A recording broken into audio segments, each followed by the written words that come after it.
huge non-conference game for Syracuse, needing a bounce-back victory, and they go on the road to take on the Ohio State University. Don't forget the guys. It's very important. Tim Leonard, Corey Spector, Mike Adzima breaking it all down. Guys, breaking news before we get into your keys and predictions. Putting you on the spot here. Oh, boy. The Vegas line just came out for this Ohio State-Syracuse game.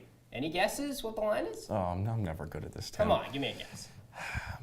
OSU -5?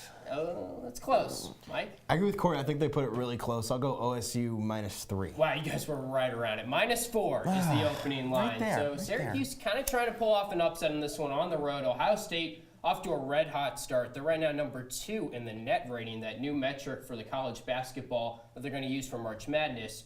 So, Corey, what does Syracuse have to do to get it done? I think you just said it, Tim. This Ohio State team is for real. So if you're Syracuse, the key is understanding the severity of this game. Yeah, Ohio State lost their leading scorer in Keita Bates-Diop. Yeah, it's early in the season, and sure, Ohio State was picked to finish in the middle of the Big Ten, but this team's for real. They have 8 players, who score 6.8 points per game or more, and Jim Boeheim always likes to downplay these games early in the year, especially these non-conference games. But when you lose to Connecticut, when you lose to Oregon in the fashion that they did, they need a big win against Ohio State, especially on the road. It could really help their chances come March. Yeah, this is a huge game for the Orange, Corey. And you mentioned those losses that happened in Madison Square Garden to UConn and to Oregon. And one thing that really stood out to me in those losses was Syracuse's really poor shot selection. So you got to make better shot selection in this game against Ohio State. That's my key for Syracuse going into this one. In 3 of their 5 games so far this season, Syracuse has attempted over 20 shots from beyond the arc. They are 350th out of 351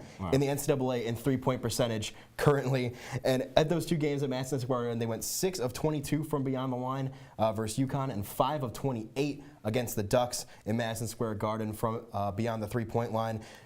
Drive the ball more with Tyus Battle. Get the ball down low to guys like O'Shea Brissett or Barama Sidibe if you don't have Pascal Chukwu against the Buckeyes tomorrow night. If you're Syracuse, just be more creative with that offense. Don't settle for lazy three-point shots. It's weird because we thought three-pointers was going to be improved this year for Syracuse. And I know it's early, but it does kind of feel like this is a must-win game. When Syracuse loses 3 non-conference games, it doesn't bode well for their tournament chances.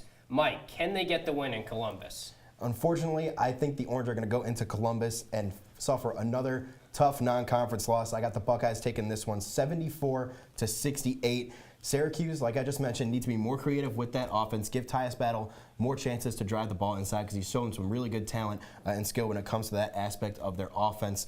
Ohio State, they got this guy, Caleb Weston. He leads the team in points per game and rebounds per game, averaging over 14 points per game and almost 6 rebounds per game so far this season. He's a huge guy that the Orange need to stop down low and really control. And Frank Howard, it's his first real big game back with the Orange and being kind of the quarterback of the Syracuse offense. How is he going to do with distributing the ball and coming back into form as Syracuse's real main playmaker?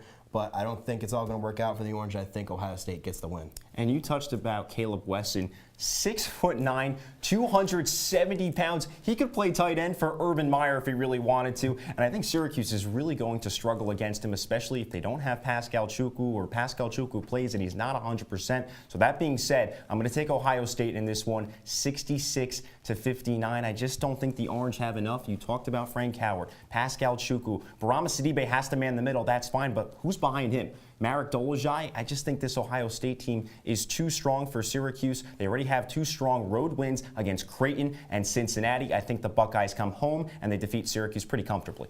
All right, both of you guys on the Ohio State University. We're not going to forget about that. For Corey Spector, Mike Adzima, I'm Tim Leonard. That'll do it for this web edition of Cuse Countdown. See you next time.